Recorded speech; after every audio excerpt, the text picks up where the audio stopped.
Дараагийн мэдээг хүргэе.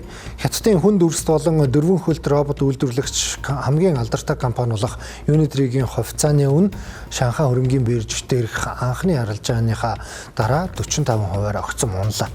Тус компанийн хувьцаа нээлтийн өдрөө 5 дахин өсөж, зах зээлийн үнэлгээ нь 66 тэрбум долларт хүрч байсан ч төд удалгүй 30 тэрбум доллараар унсан хэмэл оюун ухаан болон роботын салбарт хөөсрөл үүссэн байж болзошгүй гэх болгоомжлолыг хөрөнгө оруулагчдын дунд төрүүлээд байна.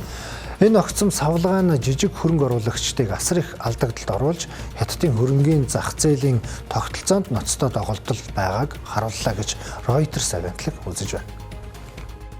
Unitree-гийн энэ уналт нь хөрөнгийн зах зээлд гарахыг зорж байгаа Хятадын бусад робот үйлдвэрлэгчдэд томоохон сургамж болж байна.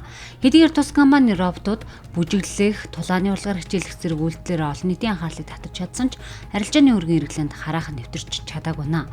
Компанийн танилцуулгаас үзвэл 2026 оны эхний 3 сард цэвэр ашиг нь 53% буурч 5.9 сая Америк доллар буюу 40 сая юанд хүрсэн нь бодит байдал ба зах зээлийн өндөр хүлээлтийн хооронд хол зөрүү байгааг илтгэлээ. Хятадын хөрөнгийн биржийн тогтолцооны цорхойг ашиглан томоохон хувьцаа эзэмшигчид анхны арилжаа буюу IPO-оор асар их ашиг олж хамаг эрсдлийг хоёр дахь зах зээлд өөрүүлж өгнө гэсэн шүүмжлэл гардаг. Өөрөөр хэлбэл хоёр дахь зах зээлд арилжаа хийж буй энгийн иргэд болон жижиг хөрөнгө оруулагчид анхны хувьцаа эзэмшигчдээс хувьцаа хэд өндрөөр худалдан авч хохирч байна. Зохицуулалтын дутагдлаас үүдэн хувьцааны үнийг зохиомлоор хөөрөгдөж, өндөр үнээр зарж ашиг олох гэсэн үзэгдэл тогтмол гардаг байна. Хэдийгээр эрсдэл өндөр байгаа ч Америкийн цус болон Хятадын хоорондох технологийн давмгааллын төлөөх өрсөлдөөн эрчимжиж байгаа энэ үед хөрөнгө оруулагчид төрийн дэмжлэгтэй технологийн компаниуд руу хошуурсаар байна.